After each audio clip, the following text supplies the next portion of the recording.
All right, so back to the notes then.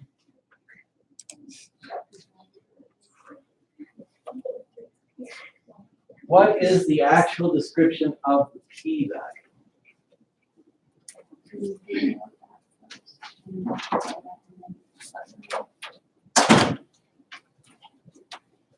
The p-value is a probability of an unusual sample.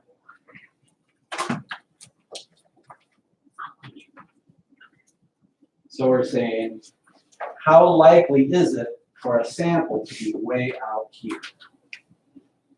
And we find that by finding the area of that tail. Now, we want that p-value to be less than alpha. We describe alpha as our chance of being wrong. So we want that to be less than alpha, and then that's what we want. Now, it could be that the p-value would be found by finding the area to the right. Or it could be that the p-value would be the area to the left. How do we know which direction to go? That is based on the alternative hypothesis. Which direction are we trying to prove? Are we trying to prove less than or greater than? Right? So the inequality will describe for us whether we want it to be a left-tailed or a right-tailed test. Now, it does happen, depending on the textbook, sometimes they will talk about having a two-tailed test. When would that be a possibility? It would be if I say, I don't know. Is it less than or greater than? I don't know. And if I don't know, then I'll say it could be either one. So then what would happen is I find the value of my tail. I would then have to add the two together. So I multiply by 2. Because I have two tails, I'd have to multiply that by 2. Now, as it turns out, I'm not in favor of two-tailed tests. But other textbooks are very much in favor of them, so we have to make sure that you know what they are. So when I go into a situation, for example, if I said, I measured calcium levels of Western students, and it came out to be 140. And I thought it was going to be 120. Well, to me, it just makes sense. It's higher. Okay, it's higher. So is it significantly higher? That would be my next question. And so I would do the right-tailed test. If I said, I measured calcium levels and they were 90, and I thought they were going to be 120. Well, I guess it's lower then. And so I'm going to test whether it's to the left. But some teachers and textbooks say, you don't know what it is right away, so you have to consider it could be higher or lower. So you have to do two-tailed tests. And I don't agree with that. So we'll do it my way, mostly, so that I'll be trying to give you situations where it's a one-tailed test. So when we do that, then, pardon me. When we do that, that is the key to making our decision. There are two types of decision. And so if I have p-value less than alpha,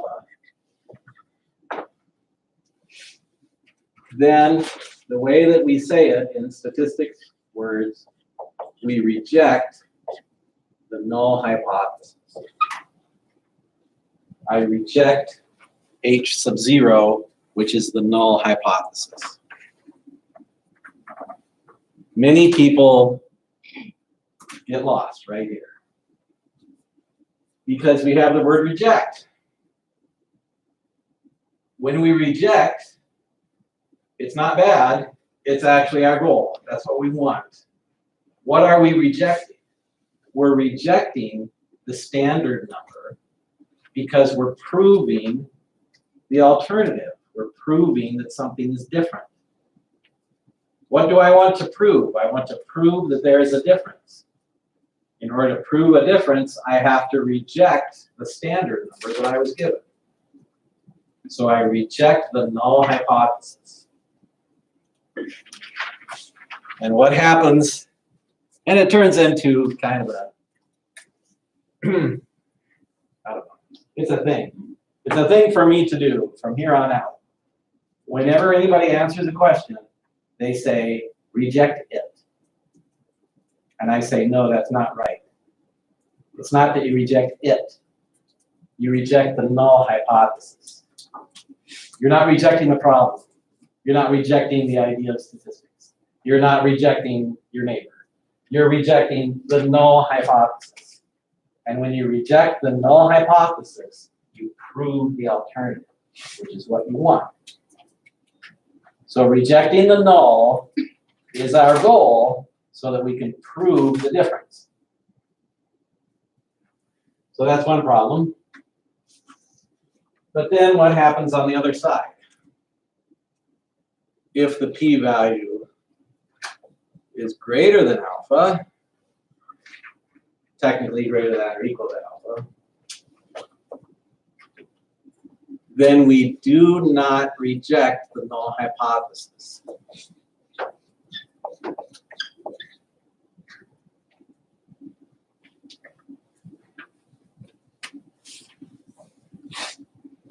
Many people think that the opposite of reject is to accept, but that is not the case.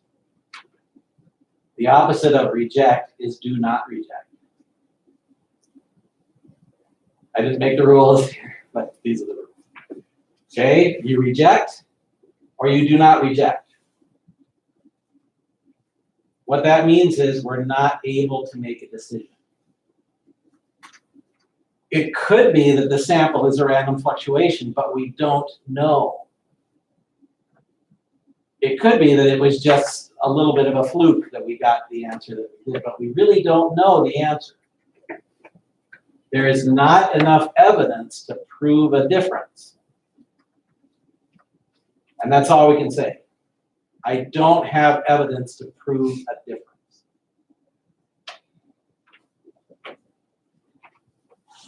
So it's unsatisfying, and we don't want to be over there, but sometimes we have to, because sometimes the difference that we find could have been just a random thing.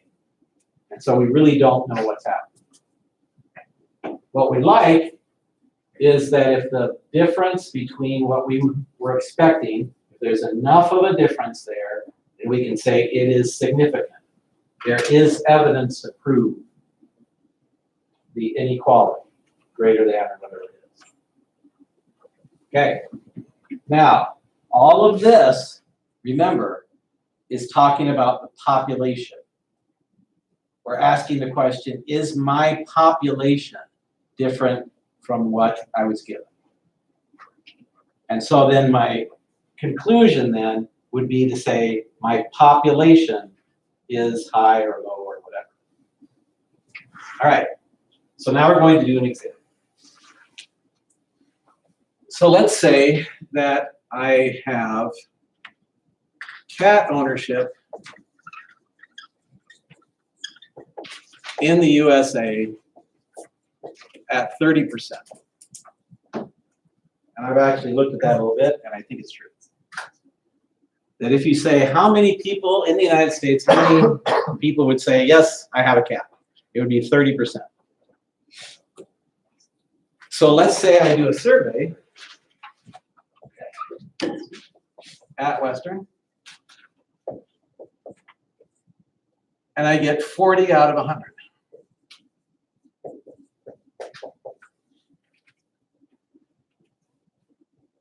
Then my question is,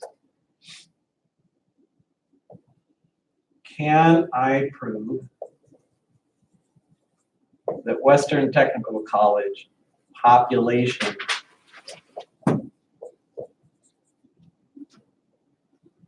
is higher than 30%?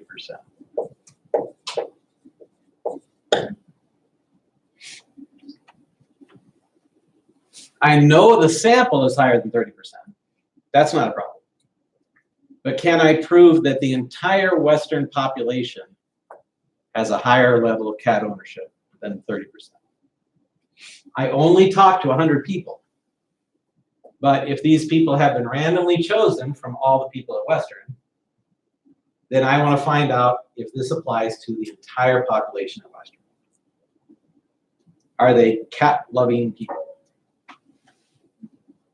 So how do I do this? Okay. What I want to do then is I want to find the area in the tail for the sample proportion. And that z-score is p hat minus p over this.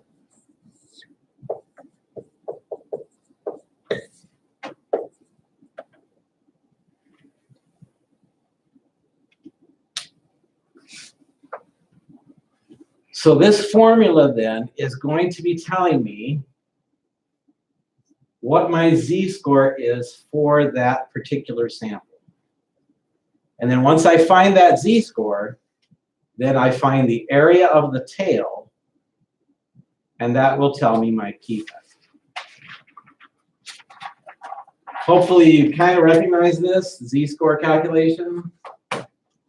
This would be my value from my data. This is the middle that I expected it to be.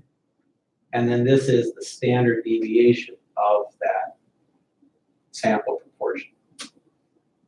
It's like the confidence interval. It looks like it, but it's not exactly the same. All right, so now we're going to try and figure out what this is for this particular situation. P hat would be 40%, right? 40.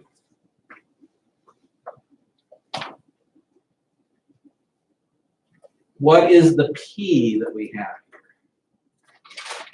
That's what we're comparing it to, 0.30. Then this is 0.3 times 0.7 divided by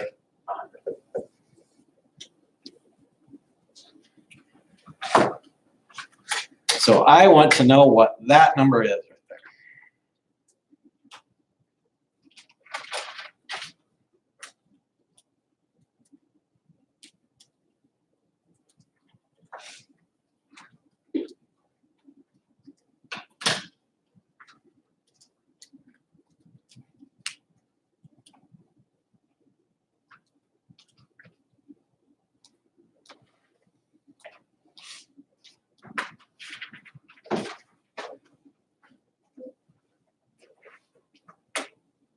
So maybe take a look at your neighbor's paper and see if your neighbor got the same stuff as you did.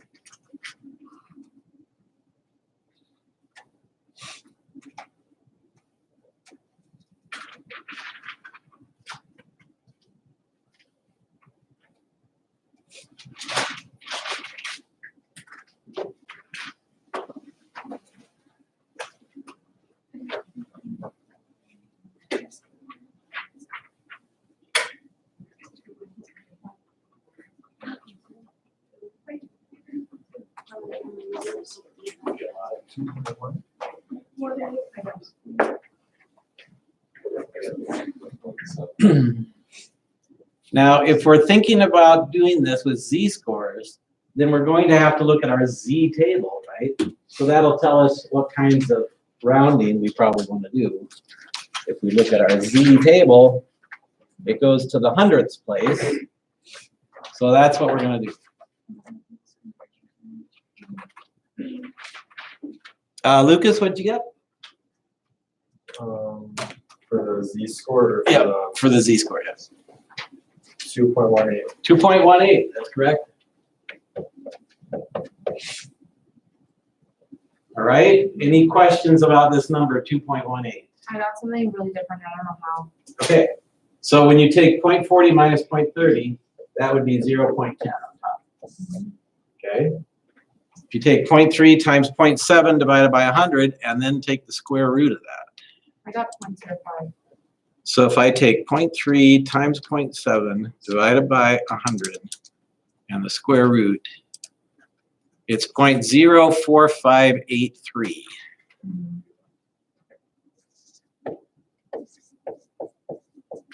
We can't round that off much more than what we have right there. So if I take 0.10 divided by 0.04583, I get 2.18.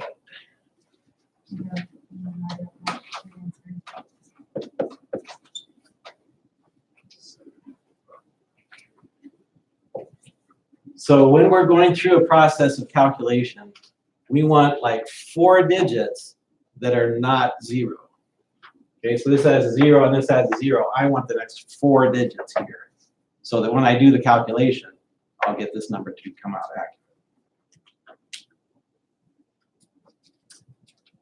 So then what do I need next? I need the area of the tail based on this number.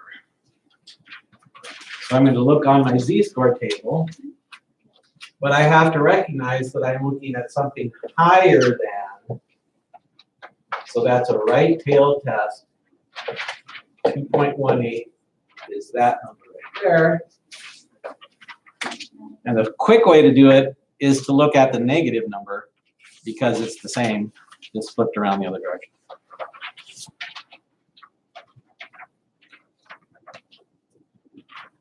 So, what is it?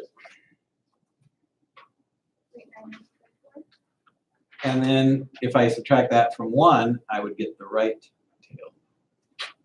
Okay. Or if I look on the negative side, I can do it directly.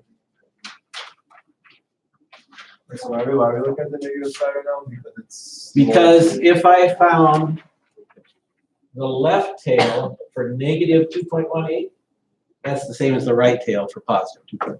So I don't have to do any subtracting. I can just get it directly. No, no, but I'm saying like, why do we need to find like that? Like, I don't get why. Okay, this right here, 2.18, that's my z-score. I want the p-value. I want the probability. I want the area of the tail. That's what I mean. So I need this area right here. Oh, That's my P. okay.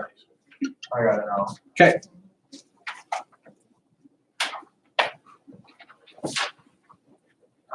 So Jamie, number 1, did you get a number there?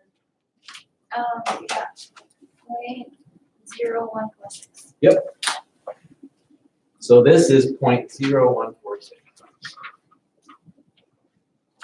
Any question about that number right now? Okay. So now we say, is this p-value less than alpha? I forgot to say what alpha was, but we almost always consider it to be 0.05. So if I say alpha is equal to 0.05, and I look at this, 0.0146, then I say p-value is less than alpha.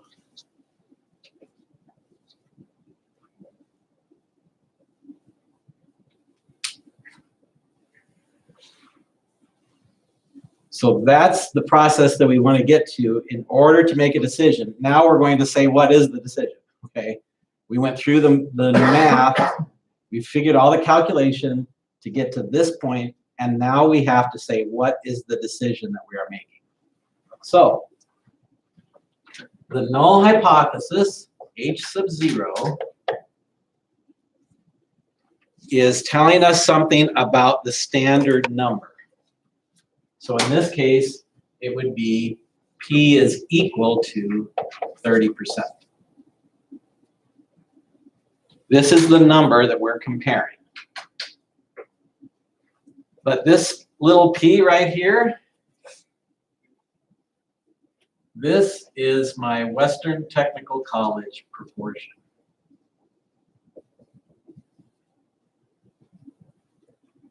I am assuming at the beginning here with my null hypothesis, I'm assuming that my population is the same as the national population. So I'm assuming that Western has a 30% cat ownership level right now. And then my alternative, which is either H1 or HA, depending on what you can say, would be that it's greater than 30%. So my goal in doing this was to try to prove that Western has a higher level of cat ownership than the national number. So now that I have my p-value less than alpha, I can make my decision. What do? I reject the null hypothesis. In other words, I can prove a difference here. This is our goal. And I can say there is evidence to prove the alternative, which means the Western Technical College population has cat ownership above 30%.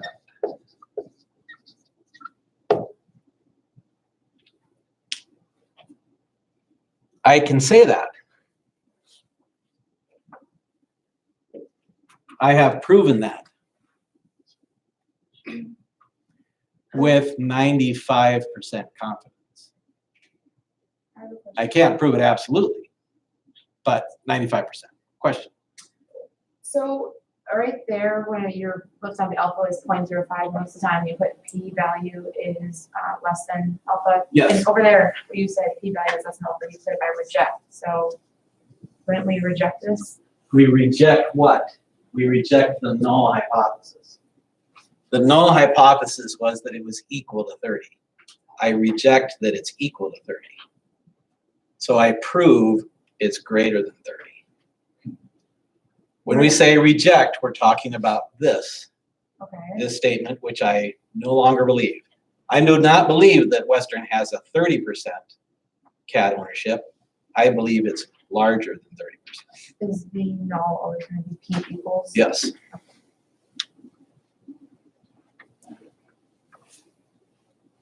All right, other questions about that?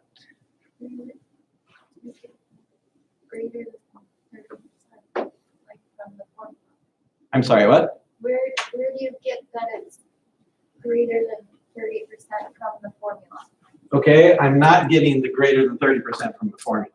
I'm getting the greater than 30% from this hypothesis. 30% from USA is the standard number I was given. And then I came here and it was 40 out of 100. So that's greater than 30%. Then once I go through this entire process, now I say I have proven that it's not just the sample that's higher than 30%. It's the population that's higher than 30%. So I had to go through that whole process to say the chance of getting this thing out here is really small. It's only 1% chance. So therefore, that's an unusual thing to happen. So if it's unusual for that to happen, then I'm going to say, well, that's evidence that it's not actually 30%, it's higher than 30, because this was significantly higher. So if it was like the 0.98 whatever, would we have then no decision in? Okay, almost, all right? And I'm going to say that right now to see how that's different, okay? If I had alpha of 0.01, if I said that, then I would say p-value is greater than alpha. And if I say p-value is greater than alpha, then I say no decision.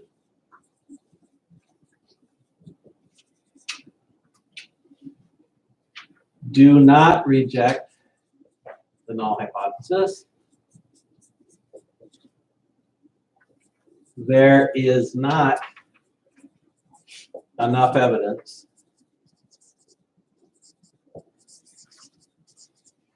to prove H1.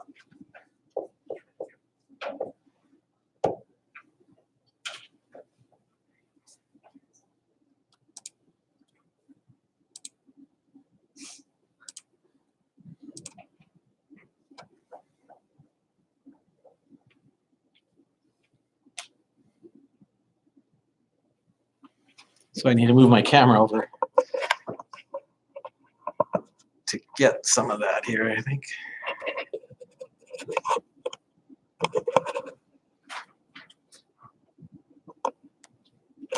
All right. Yeah, well, that's not gonna work perfectly, but yeah, I forgot about my line. Sorry. There's my line. Here's my stuff. Okay, back to that. So, what are we saying here again? If alpha was equal to 0.01, then p-value is greater than alpha. No decision. Do not reject the null hypothesis. There is not enough evidence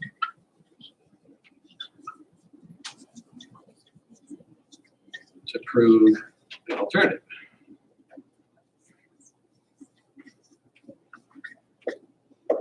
There.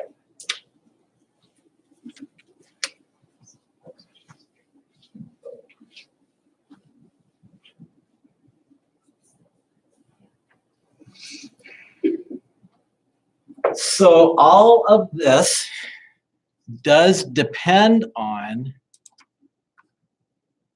how confident I want to be. If I have alpha as 0.05, which means I'm 95% confident, then I say, yes, I proved this. I proved that Western has a higher level of CAD ownership. But if I want to try to be more sure of it, then I can't prove it. So now I don't make a decision. I can't say that it is because I need this p-value to be lower than alpha in order to make my decision. So let me give you an analogy. Crossing the street. If you're standing there at the crosswalk and you say, I want to be sure that I'm not going to get hit by a car. And you see a car that's coming at you at 50 miles an hour. You say, okay, I'm going to wait until they go by. All right. But if you see a car that's just kind of going pretty slowly, you say, oh, I think I can make it. I can walk out in front of this person. They're not going to hit me. You have to make your choice, right? Well, how confident do you need to be about that? If you want to be absolutely sure that you're never going to get hit by a car, you won't ever cross the road, right? It's like, well, that person's 2 blocks away. Maybe if they go 1,000 miles an hour, they'll hit me. Well, you don't need to worry about that. But this is what happened to my daughter when I was telling her about crossing the street. I said, you know, you look both ways, and if there's a car coming, don't cross the street. And so she walked up to the street, and she said, there's a car 3 blocks away. Gotta wait.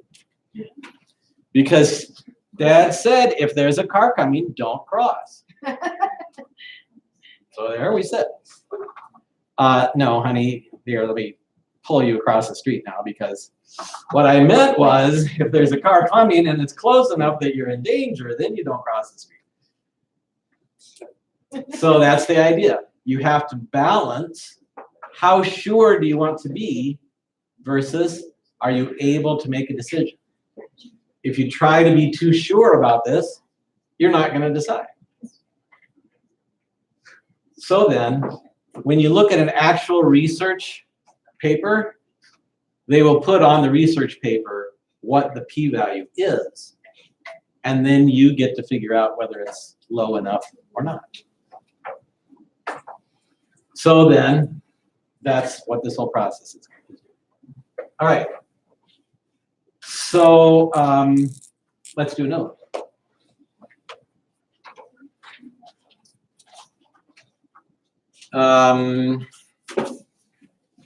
We're doing politics right now, but maybe everybody's tired of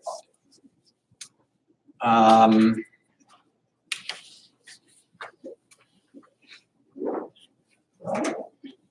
Let's do,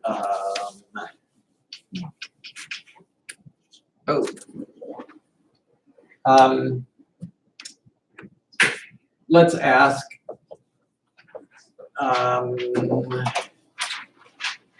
people in La Crescent.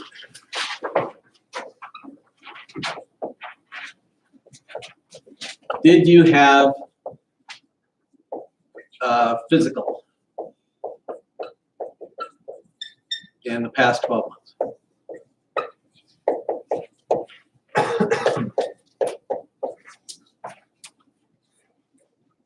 Okay. So let's just see. I won't know if there's a number out here. Percent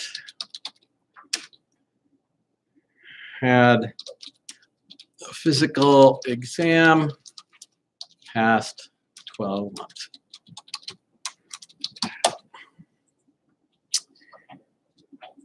Ooh, 60.5%.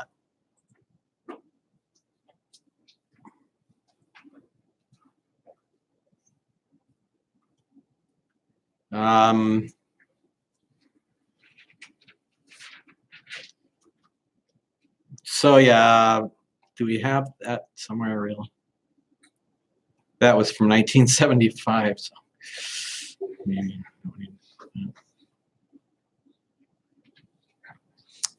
Oh, well, 1995, is that better? Yeah. It's not giving me a lot here. Oh, percent of adults who have had contact with a healthcare professional in the past year, 84%. Ooh. All right, sure. Okay, so in La Crescent, we asked, let's say, 400 people,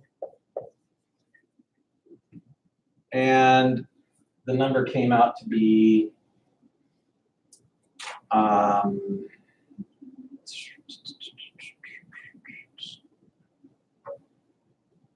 330.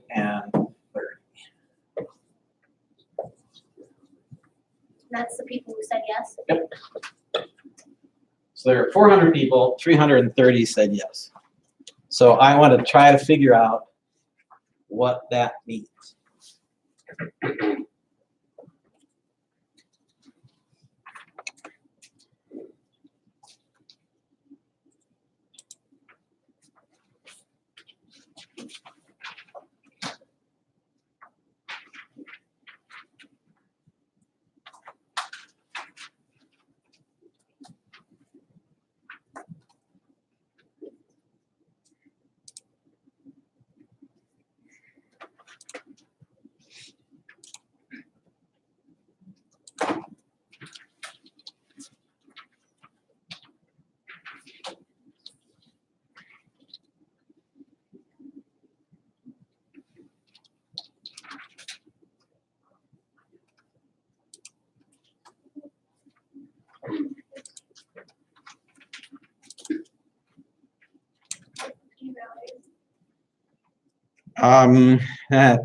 That's actually what you're trying to figure out. But if you say what's alpha, I could tell you to use 0.05. Well, like what's the percent or 30? Oh, 85%. Thank you.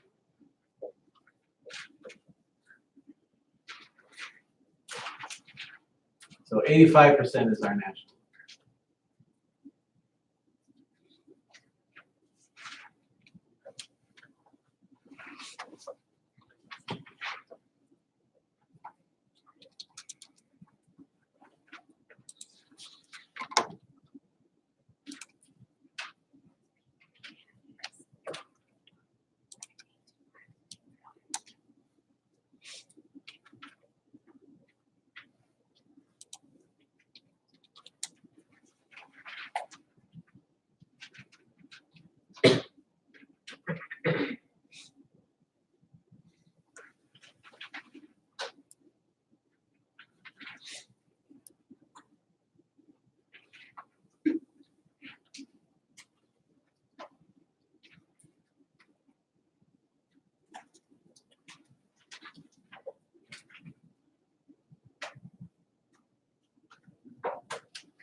By the way, just in case you're wondering, if there's something you don't understand about a problem, it's really a good idea to ask, because I could have just forgotten to do something, which I did. Are you trying to prove it's above 85% or below 85%? What do you think? I don't know the last time you told us. Okay, what's happening in this problem? What are you getting for p hat? 0.825. So what do you think we should do? Does that make sense? Yeah. If it's lower, it's lower. If it's higher, it's higher. So this is lower. That's what we're going to prove. Yeah, I think it is.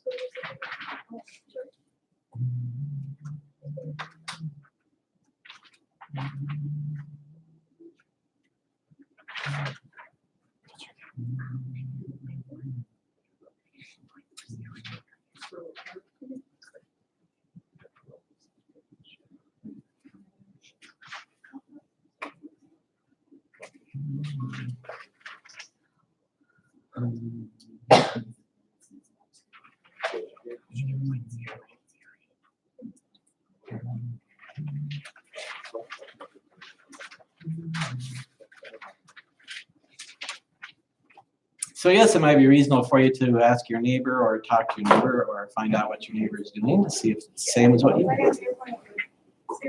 Yeah, so. But then we have to measure. I don't know, it's 0 for a while.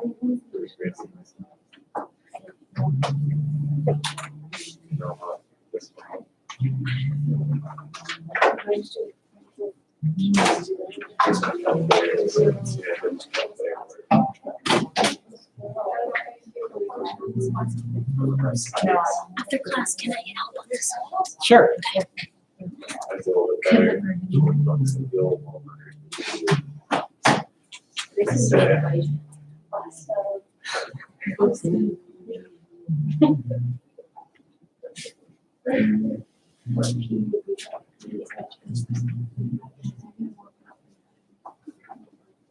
Unless you got the same answer.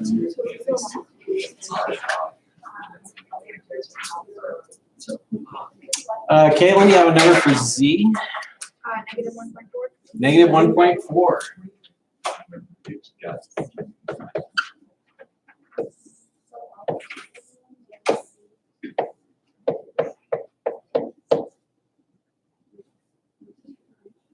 Is this left-tailed or right-tailed, Caitlin?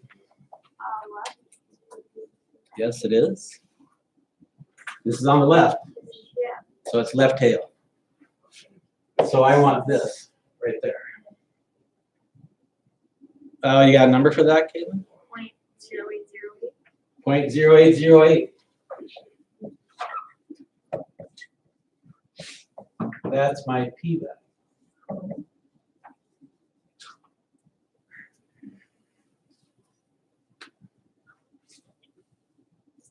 How do I know it's less than? Because it's less than. When I do p hat, it's less than p. So then I'm trying to prove if it's less. So then when I do this, it comes out to be a negative number because it's less. Then this number up here is going to be negative. So that means it's going to be on the left side of the z-score table. So I'm going to want a left tail. And when I do a left tail, I just read the number right off the table. I get that part, I got lost in the equation. Okay, so this right here, if I take 330 divided by 400, it's 0.825. Yeah. That's p hat, that's from my sample. Okay. So that's 0.825. And then p, that's the national number that I'm comparing it to. So that's 0.85. Oh, so I should have kept it 0.825. Yes. Okay. So then this is 825, this is 85, this is then 0.85 times 0.15 divided by 400. Okay. Okay. Thank you. So if that was bigger than or 85%, then it'd be on the opposite or right side. Yes. So then we'd be finding if more people we would be asking the question, is it higher? The higher, okay. But since it's Lower. 82.5%, then we're asking the question, is it lower? Yes. Didn't you say to look on the negative side of this Z-score sheet though, whether it's on the left side or right side? I did, because when you're looking on the negative side, it's going to give you the tail value, which is what you want. So yes, when you look at negative 1.40, 808 is 0.808 is the tail number. Because the way this is set up, because of the picture, tails are always on the left. If I flip it over and I go on the right, that's not a tail, it's a big section. But then you would just take 1 minus that number. If I had looked at the other side, yes. Okay. So what is my null and alternative hypotheses?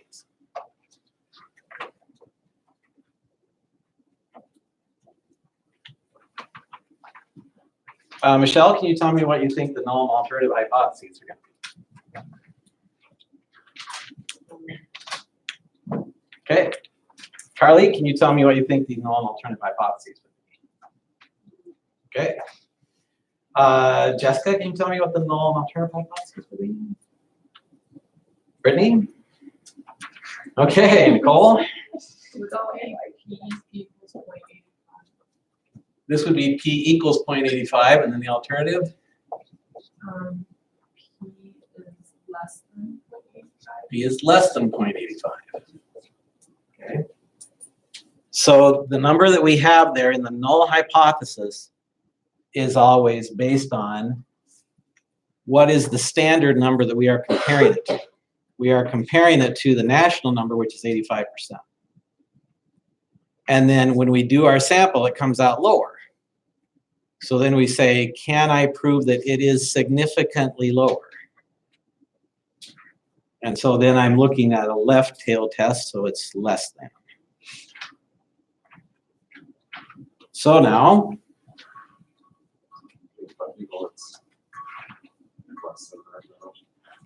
because this number, 0.825, which came from my sample, is less than this number.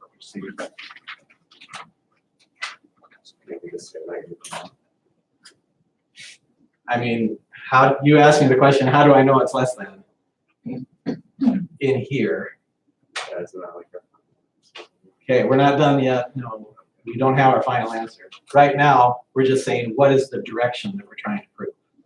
We're trying to prove that it's less than. And we're not just trying to prove that the sample is less than, we want to prove that the population is less than.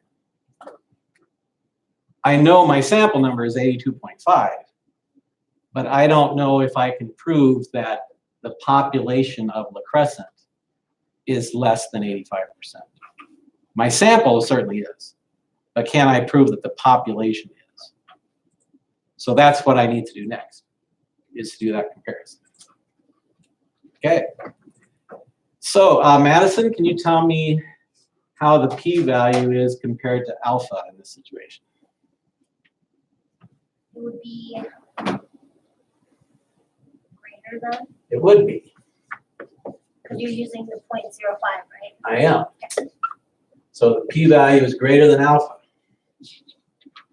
So I have alpha is 0.05, but the p-value is greater than alpha. So what does that tell me? Do not reject the null hypothesis. Do not reject the null hypothesis if p-value is greater than alpha.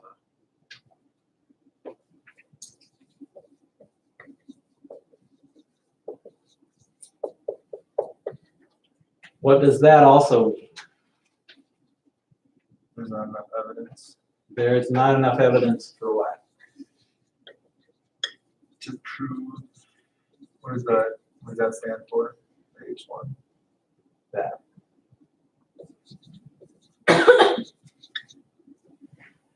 H1 is saying that the population proportion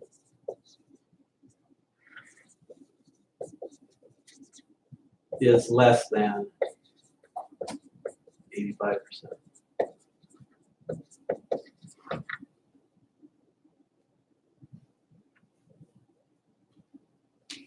I would like to prove that it is less.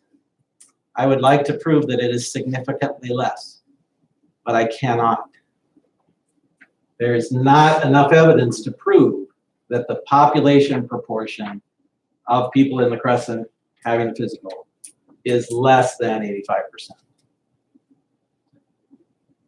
I can't prove anything here. No decision. It could be a random fluctuation.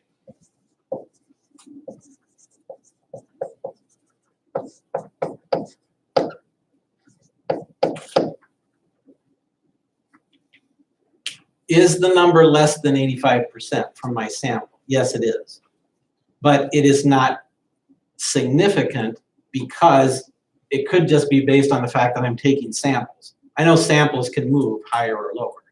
In this case, the difference between the two is not enough to prove that the population number is actually lower.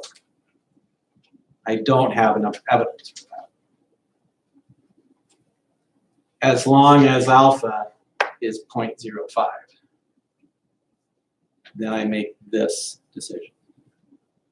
Do you have to write like all those, like the 4 different things there for each problem? Like not enough to prove it, that part, and then no decision, then could be random. Well, I can't do On your homework, this right here, and sometimes this right here will be on your homework. Okay, what about for our test? For your test, I'll probably put this one here also. But this, no.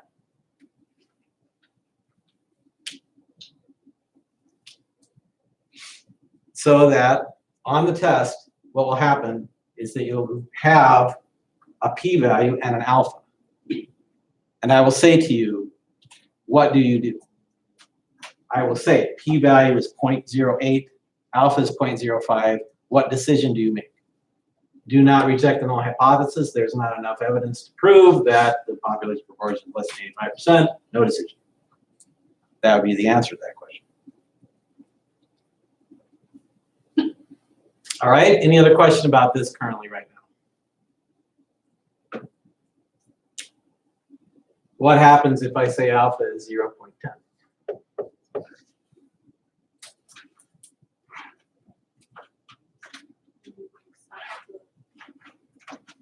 I'm sorry, Nicole, what did you say? You would I would reject the null hypothesis. I would say there is evidence to prove that P is greater than 85 or less than 85%. That would be my goal. I would want that to happen. So if I choose my alpha to be different, it changes the conclusion. It changes the decision that I make. I now say, okay, 82.5 is less than 85%. Because I changed my alpha. This is now 90% confidence. This was 95% confidence. So I'm stepping off the curb. I'm crossing the street. I'm taking my chances here. I'm saying that it is less. Over here, I'm being more careful. I'm saying I don't really have enough evidence with 95% confidence. 90%? Oh yeah, I could, but I want to be more confident, so therefore I'm not going to cross the street. I'm not going to make that decision. By the way, you should be careful when you cross the street, just so you know. Don't just walk out. Be careful. But here, it's a choice that you have to make. You have to decide alpha 0.05. And then you decide that, then you say, I can't make a decision. So, once again, this is another reason why confidence intervals are considered to be a better idea.